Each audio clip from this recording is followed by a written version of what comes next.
Urea का स्वदेशी उत्पादन 70 लाख टन बढ़ाने के लिए 6 उर्वरक संयंत्रों का उद्धार किया जा रहा है। FCIL के गोरखपुर, सिंदरी, तलचर और रामागुंडम संयंत्र,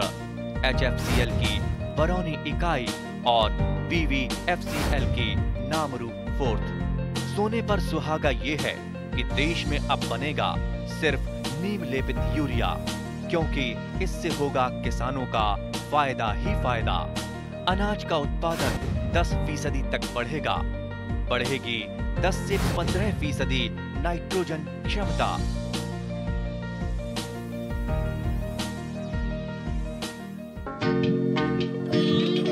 পশুধনৰ শৰীৰ প্ৰণালীক নিয়মিতভাৱে চলাই নিয়াৰ উপৰিও ইয়াৰ বাঢ়নৰ বাবে পোষক দ্ৰব্যৰ প্ৰয়োজন। তদুপৰি অধিক গাখীৰ, মাংস, কণী উৎপাদনৰ ক্ষেত্ৰত পোষক দ্ৰব্যৰ গুৰুত্ব আছে। প্ৰটিন, শক্তি, চৰ্বি, খাদ্যপ্ৰাণ আৰু খনিজ লৱণ এই পোষক দ্ৰব্যবোৰ পাবলৈ হ'লে পশুধন বা হাঁহ কুকুৰাক সুষম বা সমতুল দানা যোগান ধৰিব লাগিব, য'ত ভাৰতীয় মানক ব্যুৰো বা BIS অনুমোদিত হাৰত পোষক দ্ৰব্য থাকে। কিন্তু বজাৰত উপলব্ধ পশু বা হাঁহ কুকুৰাৰ খাদ্যত এই পোষক দ্ৰব্য নিৰ্ধাৰিত মাপত থকা নথকা কথা জানিবলৈ হ'লে পশুৰ খাদ্য বিশ্লেষণৰ প্ৰয়োজন আছে। এই প্ৰসংগত খানাপাৰাত থকা পশুপালন আৰু পশু চিকিৎসা বিভাগৰ পশু আহাৰ বিশ্লেষণ পৰীক্ষাগাৰৰ সহকাৰী গৱেষণা বিষয়া ডাক্তৰ উপেন কাকতিয়ে কয় এনেদৰে। এই যেটো আঞ্চলিক পশু খাদ্য বিশ্লেষণ পৰীক্ষাগাৰ আৰু ইয়াত পশু খাদ্যৰ বিশ্লেষণাত্মক পৰীক্ষাসমূহ কৰা হয়। এইটো কাৰণে যে পশুপালকসকলে আজি গোপালক বা হাঁহ কুকুৰা পালক বা ছাগলী পালকে পালন কৰিছে,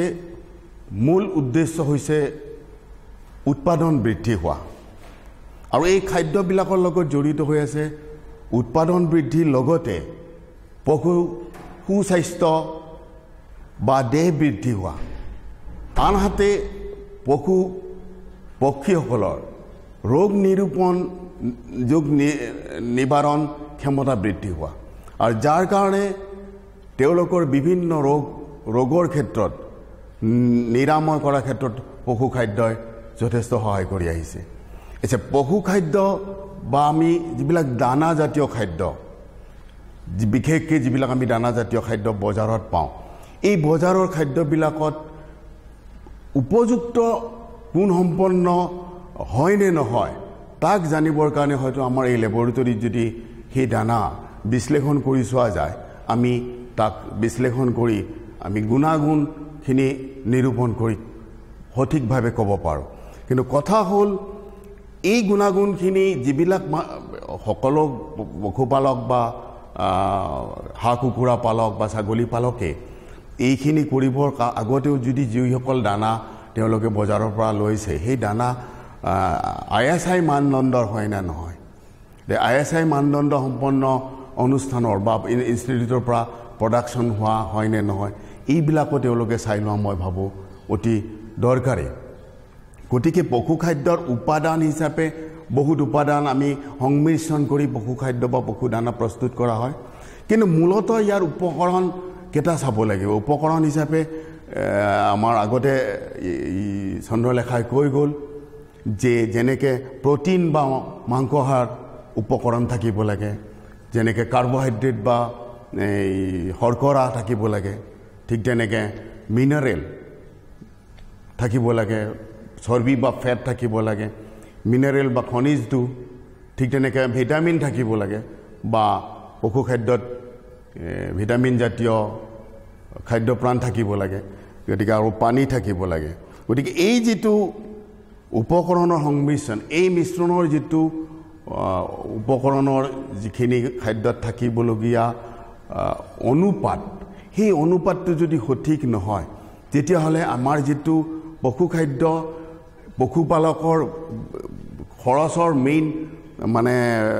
মোটা অংশ, বুজন পৰিমাণৰ অংশ পশু খাদ্যতে খৰচ হয়। আৰু সেই হিচাপে যদি উৎপাদন বা তেওঁলোকৰ প্ৰফিট নাহে তেনেহ'লে পশু খাদ্য গুণাগুণ বিশ্লেষণ কৰাটো নিতান্ত প্ৰয়োজন। মই ভাবোঁ কৃষকসকল সজাগ হ'ব বিশেষকৈ যিবিলাক কৃষকে ফাৰ্ম ছিষ্টেমত কাম কৰি আছে যে ফাৰ্মিং কৰি এটা নিজৰ আয়ৰ পথ বাছি লৈছে তেওঁলোকে এই পশুখাদ্যৰ যিবিলাক ব্যৱহাৰ কৰিব তাত গুণগত মান উপযুক্ত পৰিমাণে আছেনে নাই উচ্চ মানসম্পন্ন নহ'লেও যিখিনি থাকিব লাগে উপযুক্ত পশুখাদ্য তেওঁলোকে যোগান ধৰিব পাৰিছেনে নাই তাৰ ওপৰত বেছি গুৰুত্ব দিয়াটো মই ভাবোঁ দানাজাতীয় খাদ্যত হজমশীল উপাদান অধিক আৰু আহজাতীয় উপাদান কম থাকে প্ৰকৃত পৰিপুষ্টি আৰু উৎপাদন বৃদ্ধিৰ বাবে পশুধন আৰু হাঁহ কুকুৰাক বয়স অনুযায়ী প্ৰয়োজনীয় পোষক দ্ৰব্য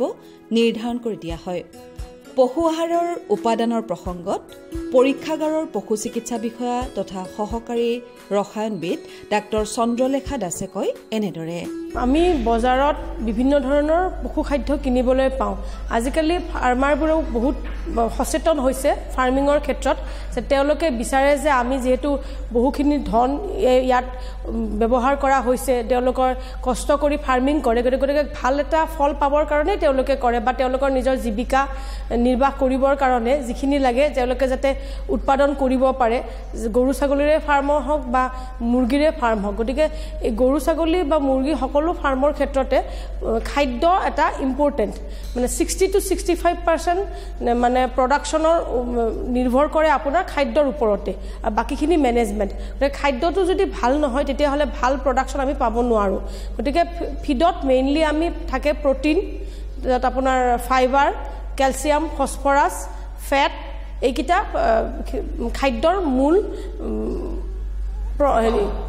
উপাদান এই উপাদানবোৰ যদি সঠিকভাৱে নাথাকে তেতিয়াহ'লে আমি ভাল ফল পাব নোৱাৰোঁ গতিকে আমাৰ এই লেবৰেটৰীটোত প্ৰক্সিমেট এনালাইচিছ কৰা হয় প্ৰক্সিমেট এনালাইচিছত আমি মেইনলি কৰোঁ ফিডত কিমান মইশ্চাৰ আছে যদি ফিডত মইশ্চাৰ মানে কি পানীৰ মাত্ৰা এটা লিমিটেড পৰিমাণ থাকিব লাগিব কিন্তু তাতকৈ যদি বেছি থাকে তেতিয়াহ'লে আমাৰ কি প্ৰব্লেম হ'ব পাৰে সেইটো আমি জনাটো অতিকৈ প্ৰয়োজন যদি বেছিকৈ থাকে তেতিয়াহ'লে ফিডত বেক্টেৰিয়েল ফাংগেল গ্ৰোথ হ'ব পাৰে যাৰ কাৰণে ভাল ৰিজাল্ট নাহিব সেইটো কাৰণে আমি মইশ্চাৰ এনালাইচিছ কৰিব লাগে সেকেণ্ডতে হৈছে আমি প্ৰটিন এনালাইচিছ কৰোঁ আৰু প্ৰটিন আমাৰ মাংস যেতিয়া আমি ব্ৰইলাৰ মুৰ্গী এটা আমি মেইনলি কিহৰ কাৰণে ফাৰ্মিং কৰোঁ মাংসৰ কাৰণে আৰু সেইটোৱে আমাৰ প্ৰটিনৰ পৰা পোৱা যায় আৰু খাদ্যত যদি আপোনাৰ কম পৰিমাণে প্ৰটিন থাকে তেতিয়াহ'লে যিটো ছাপ'জ আমাৰ দুসপ্তাহত মুৰ্গীটো ৱেট 500-600 গ্ৰাম হ'ব লাগে কিন্তু যদি তাত প্ৰটিনৰ পৰিমাণ কম থাকে তেতিয়াহ'লে ৱেটটো কমি যাব তেনেকৈ আমি নিৰ্দিষ্ট 36 ডেইজৰ ভিতৰত আমি এটা মুৰ্গী ফাৰ্মৰ পৰা বিক্ৰী কৰোঁ তেতিয়া তাৰ ওজন 2 কেজিৰ ওজন হ'ব লাগে কিন্তু যদি প্ৰটিন পাৰ্চেণ্টেজটো কম থাকে তেতিয়াহ'লে আমি সেই ৱেট পোৱা নাযায় তাৰপিছত আপোনাৰ আহিল ফেটো আমাৰ সেইদৰে মানে ভাল ৰিজাল্ট পাবৰ কাৰণে ফেটৰ অতিকৈ দৰকাৰ ফাইবাৰৰ মূল্য ফাইবাৰ মেইনলি আপোনাৰ কেটেল বা ছাগলীৰ ক্ষেত্ৰতো দৰকাৰ আৰু মুৰ্গীৰ ক্ষেত্ৰতো দৰকাৰ কিন্তু ফাইবাৰে আমাৰ ডাইজেশ্যনত সহায় কৰে কিন্তু যদি ফাইবাৰৰ পাৰ্চেণ্টেজটো বেছি থাকে তেতিয়াহ'লে বিভিন্ন ধৰণৰ বেমাৰ আজাৰ যেনেকৈ পনীয়া পায়খানা এইবোৰ হোৱাৰ সম্ভাৱনা থাকে গতিকে এই গোটেইখিনি আমি জনাৰ ফিডত কেনেকৈ কি আছে যিহেতু ফাৰ্মাৰে বজাৰৰ পৰা মূল্য দি ফিডটো কিনিছে গতিকে ফিডত সঠিক পৰিমাণে সকলোবোৰ ইনগ্ৰেডিয়েণ্ট আছেনে নাই সেইটো জানিব দৰকাৰ সেইটো তেওঁলোকে আমাৰ লেবৰেটৰীত গম পাব আৰু তেতিয়া তেওঁলোকে নিজে বিবেচনা কৰি কিনিব পাৰিব যে এইটো ফিড বিভিন্ন কোম্পানীৰ ফিড বজাৰত পোৱা যায় গতিকে আমি কোনটো কোম্পানীৰ ফিড কিনিম তেওঁলোকে আমাৰ এই ৰিজাল্টৰ পৰা সেইটো বিবেচনা কৰিব পাৰিব এইখিনিয়ে আমাৰ এই লেবৰেটৰীটোৰ মেইন উদ্দেশ্য আমাৰ এই গভৰ্ণমেণ্ট লেবৰেটৰী আৰু এটা কথা আমি ফিডত কিছুমান ৰ মেটেৰিয়েল ব্যৱহাৰ কৰোঁ ফিড এটা বনাবৰ কাৰণে আমাক মেজ লাগে চয়াবিন লাগে ফেট লাগে আৰু তিল কেক এইবোৰ ব্যৱহাৰ কৰোঁ কিন্তু সেনেকৈ বজাৰত যিবোৰ কোম্পানীয়ে ফিড বনায় তেওঁলোকে বিভিন্ন ধৰণৰ লোকৰ পৰা এই চয়াবিন বা মেজ কিনিবলৈ পায় কিন্তু সকলো চয়াবিন আৰু মেজ উন্নত মানদণ্ডৰ হয়নে নহয় সেইখিনিও তেওঁলোকে আমাৰ লেবৰেটৰীত আহি পৰীক্ষা কৰি গম পাব পাৰে আমাৰ ৰাজ্যত মুকলি বজাৰত উপলব্ধ দানাৰ অত্যাধিক মূল্য বৃদ্ধিৰ বাবে গাখীৰ কণী মাংসৰ উৎপাদন ব্যয় বৃদ্ধি পাইছে কিন্তু এই পশুখাদ্যৰ গুণগত মানদণ্ডৰ ওপৰত পশুপালকৰ সন্দেহ নথকা নহয় সেয়ে তেনে পশুখাদ্যৰ বিজ্ঞানসন্মত বিশ্লেষণৰ বাবে পশুপালক আগবাঢ়ি অহা উচিত এই প্ৰসংগত পশু খাদ্য বিশ্লেষণাত্মক পৰীক্ষাগাৰৰ জ্যেষ্ঠ পশু চিকিৎসা বিষয়া তথা সহকাৰী ৰসায়নবিদ ডাক্তৰ সাবিত্ৰী বৰুৱাই কয় এনেদৰে আমাৰ এই লেবৰেটৰীটোত প্ৰক্সিমেট এনালাইচিছ অফ ফিড কৰা হয় প্ৰক্সিমেট এনালাইচিছ অফ ফিডৰ অধীনত আমি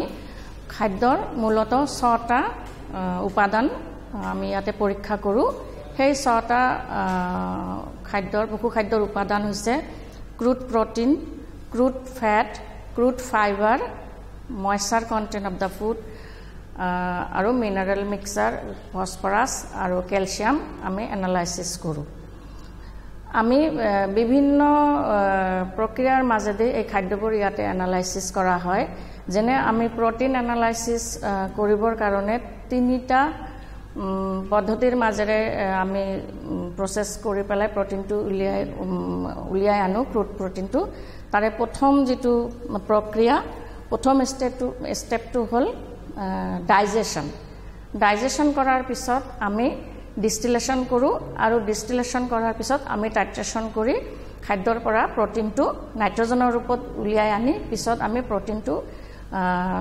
তাৰ পৰা উলিয়াই লওঁ তাৰপিছত আমি ক্ৰুড ফেটটো আমি চক্সলেট পদ্ধতিৰে ইথাৰ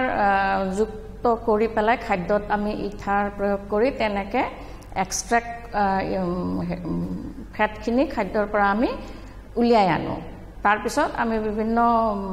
অংক কৰি তাৰ পৰা আমি ফেটটো উলিয়াই লওঁ আৰু পিছত তেনেকৈ আমি ফাইবাৰটোও চক্সলেট পদ্ধতিৰে আমি ক্ৰুড ফাইবাৰটো খাদ্যৰ পৰা উলিয়াই আনো তাৰ কাৰণে আমাৰ বিভিন্ন ধৰণৰ এচিড এলকালি এনেকৈ বিভিন্ন ধৰণৰ কেমিকেলৰ সহায়েৰে আমি গোটেইখিনি উপাদানসমূহ আমি তেনেকৈ খাদ্যৰ পৰা উলিয়াই আনো এটা কথা হ'ল এই উপাদানখিনি খাদ্যৰ পৰা প্ৰক্সিমেট এনালাইচিছ মানে হৈছে যে তাত সঠিক মাত্ৰাত যাতে বস্তুটো আমি তাৰ পাৰ্চেণ্টেজ ৱাইজ আমি ওলাই আনিব পাৰোঁ আৰু সেইটোৰ বিভিন্ন পশু পক্ষীৰ কাৰণে বিভিন্ন জীৱ জন্তুৰ বাবে খাদ্যৰ যিহেতু পৰিমাণটো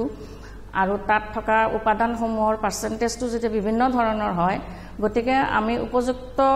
খাদ্য যোগান ধৰিবৰ কাৰণে উপযুক্ত মাত্ৰাত যোগান ধৰিবৰ কাৰণে সঠিক মাত্ৰাত যোগান কৰিবৰ কাৰণে আমি খাদ্যৰ পৰা এই বিশেষ উপাদানসমূহ প্ৰয়োজনীয় উপাদানসমূহ জুখি উলিয়াই লোৱাটো খুবেই প্ৰয়োজন সাধাৰণতে পশু খাদ্য বা হাঁহ কুকুৰাৰ দানাত শক্তি যোগানৰ বাবে মাকৈ ঘেঁহু চাপৰ চাউলৰ মল প্ৰটিনৰ বাবে সয়াবিনৰ গুৰি সৰিয়হৰ খলিহৈ বাদামৰ খলিহৈ আদিৰ যিকোনো এবিধ দানাত প্ৰয়োজনীয় খনিজ লৱণ আৰু নিমখ সংযোজন কৰা হয়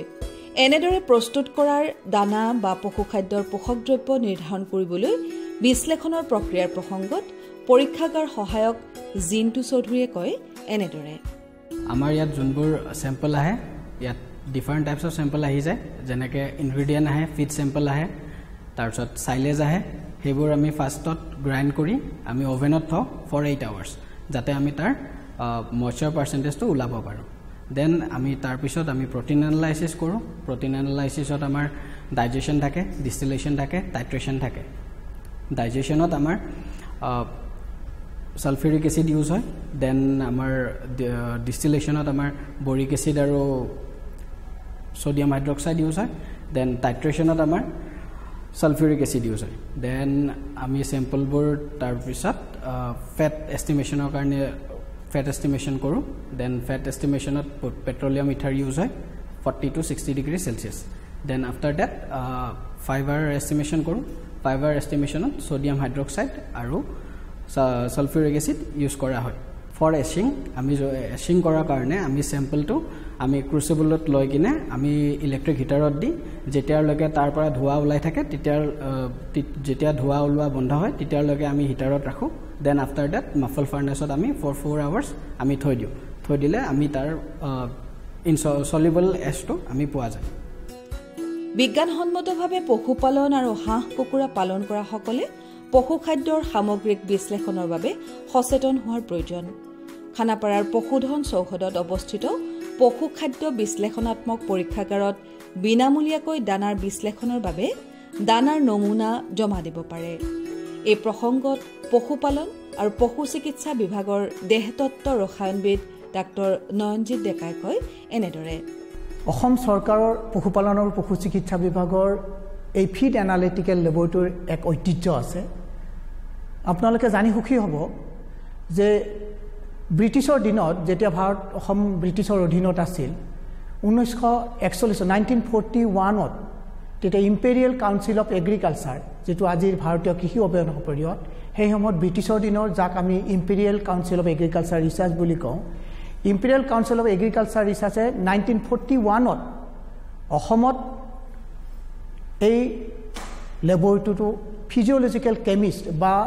আমি দেহতত্ত্ব ৰসায়নগাৰ হিচাপত প্ৰতিষ্ঠা কৰিছিল আৰু এই ক্ষেত্ৰত উল্লেখ কৰিব পাৰি যে 1937 আৰু 38 চনত imperial council of agriculture research আৰু সেই সময়ৰ অসম চৰকাৰে 50:50 অনুপাতত এই ৰসায়নগাৰটো স্থাপন কৰাৰ ক্ষেত্ৰত অনুমোদন জনাইছিল বিত্তীয় অনুমোদন জনাইছিল যদিও 1941 চনত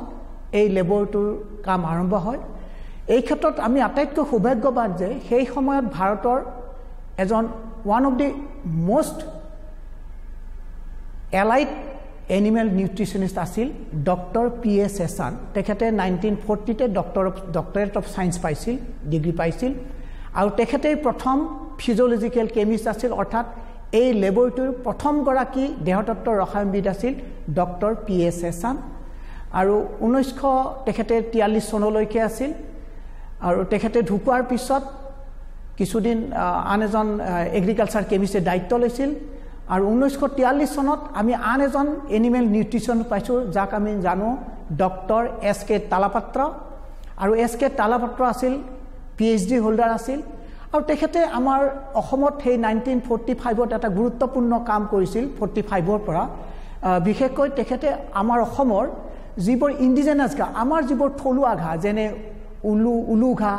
বা দল ঘাঁহ বা আমাৰ যিবোৰ একুৱাটিক গ্ৰাছ একুৱাটিক জনে পানীৰ তলত আমি যিবোৰ ঘাঁহ বা আমাৰ বানপানী অঞ্চলত যিবোৰ ঘাঁহ হয় সেইবোৰ তেখেতে গৱেষণা কৰিছিল আৰু তেখেতৰ এই ইণ্ডিজেনাছ গ্ৰাছৰ যিটো নিউট্ৰিটিভ ভেলুৰ ওপৰত তেখেতে গৱেষণা কৰি পেলাই তেখেতে যিখন গৱেষণা পত্ৰ 1949 চনৰ ইণ্ডিয়ান ভেটেৰিনেৰী জাৰ্নেল আৰু এনিমেল হাজবেণ্ডেৰীত প্ৰকাশ পাইছিল আৰু এটা হি উল্লেখযোগ্য ঘটনা আমাৰ বাবে কাৰণ তেখেতে সেই 40ৰ দশকতে আমাৰ অসমৰ ইণ্ডিজেনাছ ঘাঁহ বা থলুৱা ঘাঁহৰ তেখেতে নিউট্ৰিটিভ ভেলু উলিয়াইছিল আৰু সেইটোক আমি সঁচাকৈ গৰ্বিত তেনে দুজন বিশিষ্ট লোকৰ নিউট্ৰিচনিষ্টৰ অধীনত এই গৱেষণাগাৰটো প্ৰতিষ্ঠা হৈছিল আৰু তাৰ পৰিক্ৰমা অনুযায়ী আজি ইমান বছৰে এই গৱেষণাগাৰটো বা এই পৰীক্ষাগাৰটো আমি চলাই আছোঁ এতিয়া কথা হ'ল যে এই পৰীক্ষাগাৰটোৱে আমি কেনেধৰণে আমি কৃষক সমাজক বা আমাৰ গোপালকসকলক সহায় কৰিব পাৰোঁ আপোনালোকে নিশ্চয় জানে যে আমাৰ কৃষকসকলে বিশেষকৈ গোপালকসকলে বা গাহৰি পালকসকলে বজাৰৰ পৰা সন্তুলিত দানা ক্ৰয় কৰে কিন্তু সন্তুলিত দানা ক্ৰয় ক্ষেত্ৰত তেওঁলোকৰ এটা নিশ্চিত নহয় যে এইটো গুণাগুণ কিমানখিনি শুদ্ধ কিমানখিনি গুণাগুণত ইয়াৰ প্ৰটিন আছে বা ইয়াৰ নিউট্ৰিটিভ ভেলু আছে গতিকে তেওঁলোকে সময়ে সময়ে আমাৰ এই বজাৰৰ পৰা কিনা দানাবিলাক সলনি কৰি থাকে কিন্তু এটা কথা নিশ্চয় আমাৰ আগৰ কেইবাগৰাকীও বক্তাই কৈ গৈছে যে আমাৰ বিষয়সকলে কৈ গৈছে যে যেহেতু নিউট্ৰিটিভ ভেলু গম নাপায় কিন্তু তেওঁলোকে অতি ব্যয়বহুলভাৱে তেওঁলোকে ক্ৰয় কৰি পেলাই তেওঁলোকে ফাৰ্মখন চলাইছে যাৰ ওপৰত যাৰ 60 to 70% এক্সপেণ্ডিচাৰ ওপৰত আমাৰ ফাৰ্মখনৰ লাভালাভটো নিৰ্ভৰ কৰে সেই গতিকে এই লেবৰেটৰী এটা গুৰুত্বপূৰ্ণ দিশ হৈছে যে আমাৰ কৃষকসকলে তেওঁলোকে যিবোৰ দানা বজাৰৰ পৰা আনি খুৱাই আছে সেই দানাত প্ৰকৃত অৰ্থাৎ ইয়াৰ প্ৰকৃতভাৱে যিটো BIS bureau of Indian standard মতে ক্ৰুড প্ৰটিন আছে নে নাই ক্ৰুড ফেট আছে নে নাই বা ক্ৰুড ফাইবাৰ আছে নে সেই কথাষাৰ চাব পাৰিব তেওঁলোকে কেৱল ফিড চেম্পুল পঠালে নহ'ব ফিড চেম্পুলে নহয় যিসকলে নিজৰ ঘৰতে বা নিজৰ ফাৰ্মতে তেওঁলোকে গ্ৰাইণ্ডিং কৰি যদি তেওঁলোকে দানা প্ৰস্তুত কৰে সেই দানাৰ যিবিলাক উপাদান যেনে মেইজে হওক বা চয়াবিনে হওক বা অন্যান্য হওক সেইবোৰো আমাৰ ইয়াতে পৰীক্ষা কৰি তেওঁলোকে প্ৰক্সিমেট এনালাইচিছ জৰিয়তে ক্ৰুড প্ৰটিন ক্ৰুড ফেট বা ক্ৰুড ফাইবাৰৰ মাত্ৰাটো তেওঁলোকে জানিব ঠিক তেনেদৰে আমি আন এচাম কিছুমান আমাৰ কৃষক আছে বা পশুপালক আছে তেওঁলোকে হে প্ৰস্তুত কৰে তেওঁলোকে অতিৰিক্ত ঘাঁহখিনি হে কৰে বা সাইলেজ কৰে আমাৰ বহু কৃষক আছে বা গোপালক আছে তেওঁলোকে আমাৰ এই লেবৰেটৰীলৈ হে বা সাইলেজ পঠায় সেই হে বা সাইলেজত আমি কিমান পৰিমাণে তাত ক্ৰুড প্ৰটিন আছে বা ক্ৰুড ফাইবাৰ আছে আমি সেইটো নিৰ্ধাৰণ কৰি দিব পাৰোঁ। এনেধৰণে এই পৰীক্ষাগাৰটোৱে আপোনালোকক বিনামূলীয়াকৈ আপোনালোকৰ যিসকল গোপালকে পশুধন পালন কৰি আছে তেওঁলোকক সঠিক মাত্ৰাত তেওঁলোকে কোৱালিটি বা গুণগত দানা খুৱাই আছে নে নাই আমাৰ ইয়াতে যদি পৰীক্ষা কৰা হয় তেওঁলোকে জানিব পাৰিব। সেই গতিকে আমি এই পৰীক্ষাগাৰটোৰ তৰফৰ পৰা আপোনালোকক আমি অনুৰোধ কৰিছোঁ যে আপোনালোকে আপোনালোকৰ ফাৰ্মৰ বাবে অনা দানা সন্তুলিত দানা বা বজাৰৰ পৰা অনা দানা আপোনালোকে 100 গ্ৰামৰ পেকেট কৰি আমাৰ feed analytical laboratory farm campus Khanapara Guwahati 20 যদি আপোনালোকে পঠাই দিয়ে তেতিয়াহ'লে আমি সেই দানাৰ পৰীক্ষা কৰি আপোনালোকক হোৱাটছএপ যোগে আমি আপোনাৰ প্ৰতিবেদন আমি আপোনালোক পঠাম। আমি আশা কৰিম যে আপোনালোকে নিশ্চয় আমাৰ বিভিন্নজন আমাৰ বিষয়ৰ পৰা আপোনালোকে গম পালে যে ইয়াতে আমি কেনেধৰণে ক্ৰুড প্ৰটিন আৰু ক্ৰুড ফেট আৰু ক্ৰুড ফাইবাৰ পাওঁ। আমি ভাবোঁ যে এনেধৰণৰ পৰীক্ষাগাৰৰ জৰিয়তে আমাৰ গোপালকসকলে এটা গুণগত মানৰ দানা খোৱাৰ উপৰিও তেওঁলোকে যিসকল কোম্পানীয়ে অসমত দানা যোগান কৰিছে তেওঁলোকে সচেতন হ'ব। অৰ্থাৎ যে ক্ৰুড প্ৰটিন যে নিৰ্দিষ্ট মাত্ৰাত যে নাই সেই কথাষাৰ যেতিয়া ফাৰ্মাৰ্ছসকলে সেই কোম্পানীবোৰৰ সেই প্ৰতিনিধিসকলক ক'ব নিশ্চয় তেওঁলোকে গুণগত দানা আমাৰ ৰাজ্যত তেওঁলোকে যোগান ধৰিবলৈ হ'ব। সামগ্ৰিকভাৱে গুণগত সম্পন্ন সুষম দানাইহে পশুধন আৰু হাঁহ কুকুৰাৰ উৎপাদন বৃদ্ধিত বৰঙণি যোগাব পাৰে। আপুনি বজাৰৰ পৰা অনা পশু আহাৰৰ গুণগত মান জানিবলৈ খানাপাৰাত থকা এই পৰীক্ষাগাৰত বিশ্লেষণ কৰাই ল'ব পাৰে। किसान भाइयों गांठ बांध लो बहुत बहुत है काम की समृद्धि के पैगाम की। मिट्टी के मिजाज को समझो मिट्टी के हर राज को समझो मिट्टी की तुम जांच कराओ मुफ्त सॉइल हेल्थ कार्ड ले जाओ। कभी मुनासिब बीज लगाओ सही किस्म की खाद ले आओ जितनी जरूरी उतनी डालो सही मात्रा खुद पहचानो इसको अपना मंत्र बना लो मिट्टी की सेहत तो जानो। बात बहुत है काम की कम लागत अधिक वरदान की किसान भाइयों गांठ बांध लो। आज ही मिट्टी की जांच कराएं। राज्य सरकार के कृषि अधिकारी से संपर्क करें और मुफ्त में सॉइल हेल्थ कार्ड पाएं। कृषि और किसान कल्याण मंत्रालय द्वारा किसान हित में